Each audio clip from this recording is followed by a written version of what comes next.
Hi, hello, friends. How are you?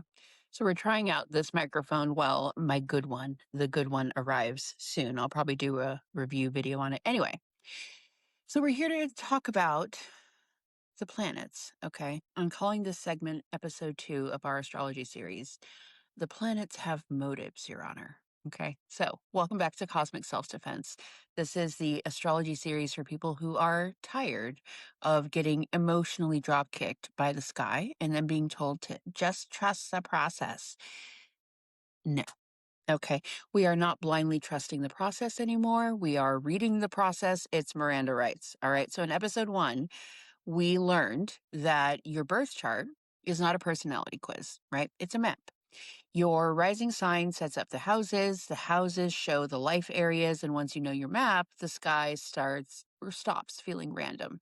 So now we're moving into episode 2, and this is where the astrology starts getting spicy because the planets are not just cute little symbols floating around in space minding their business. They are forces, okay? They are characters, they are archetypes. They are the cosmic instigators that show up in your chart and in the transits with very specific agendas, okay? Some planets bring blessings like Jupiter, some bring pressure like Saturn, some bring clarity, some bring delusion in a lace robe, holding a scented candle and whispering, "But girl, what if he's your twin flame, Neptune?" Some planets bring opportunities, some bring consequences, some bring romance, some bring receipts. And if you want to fight back against the cosmos, you need to know who's walking into the room because the house tells you where the drama is happening, but the planet tells you what kind of drama it is. That's the key here. The planet tells you the type of energy. The house tells you the area of life. The sign tells you the style or the flavor.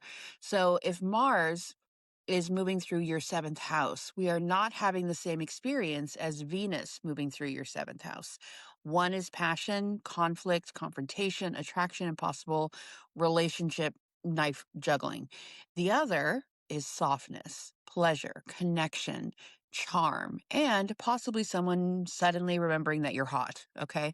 So, same house, different planet, different plot. So today we are going to meet the planets. The episode for today, we're going to start out with the sun. Okay. And this is not in a dry textbook way. No, Mercury is communication and then we all fall asleep in a velvet chair. Okay. We're going to learn what each planet does, what it wants, what it activates, and how it helps, how it tests, how it acts when it's being messy, how it shows up in real life.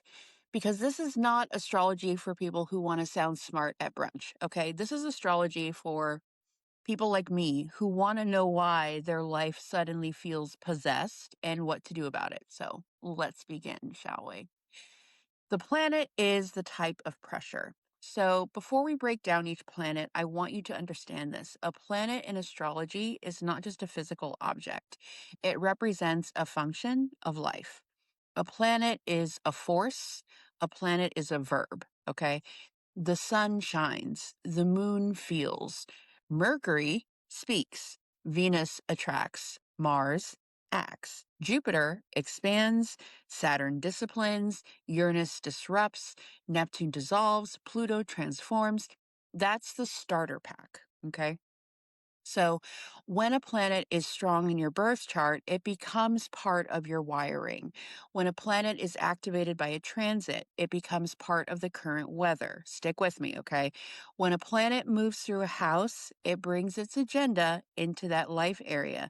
So, for example, if Saturn is moving through your second house, Saturn is not bringing glitter and cupcakes to your money life, okay? Saturn is bringing a clipboard, a budget spreadsheet, and the spiritual vibe of a strict substitute teacher who knows you lied about doing the reading, okay?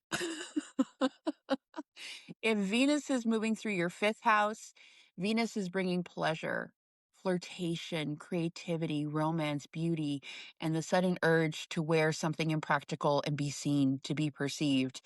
If Mars is moving through your third house, Mars is giving your mouth a sword and your group chat a gas leak. All right. This is why knowing the planets matters because once you know which planet is active, you can stop misdiagnosing the transit. You stop treating Saturn like Venus. You stop treating Mars like Neptune. You stop treating Pluto like a cute little self care weekend. And that, my love, is how we stop getting jumped by the sky. Okay? So let's talk about personal planets for a minute. The personal planets are the closest to you psychologically.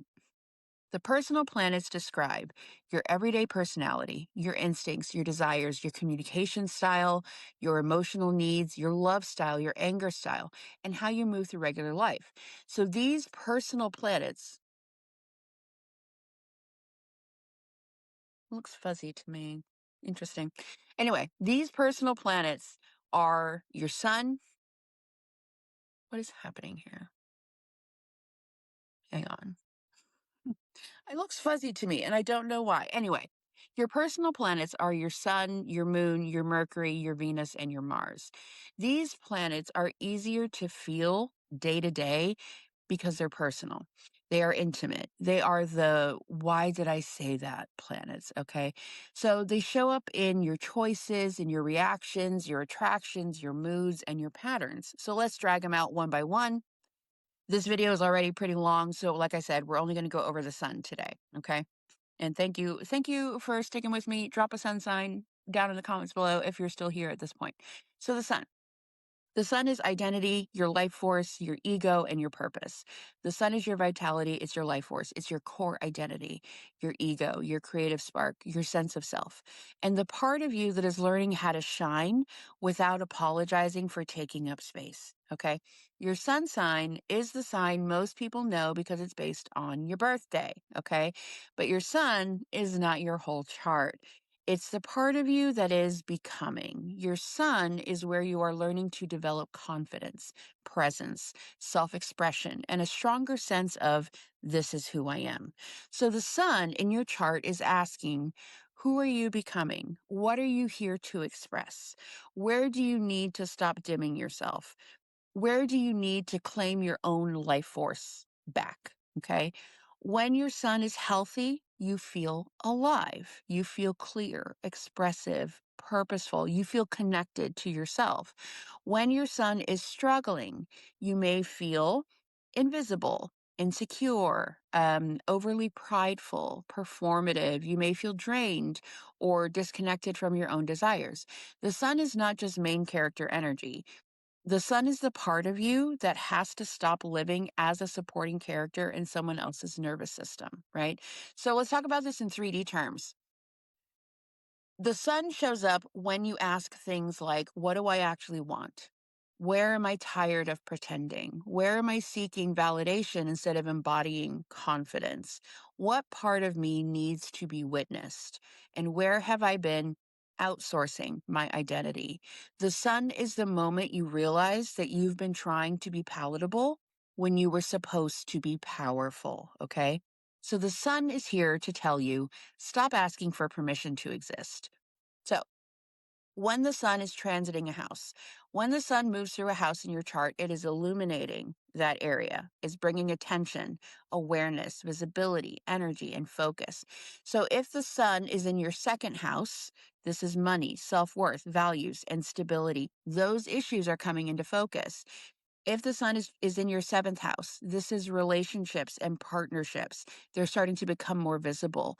If the sun is in your 10th, career and public reputation are getting highlighted, okay? Lots of career success. The sun does not always create huge drama, but it does turn the lights on, okay? And sometimes that's enough to expose the raccoons in the walls. Now, shadow side of the sun. The sun shadow is ego distortion. So this can look like needing to be right, needing to be special, hiding because you're afraid of being seen, over identifying with one role, performing confidence instead of building it, fake it till you make it, but to an insane degree.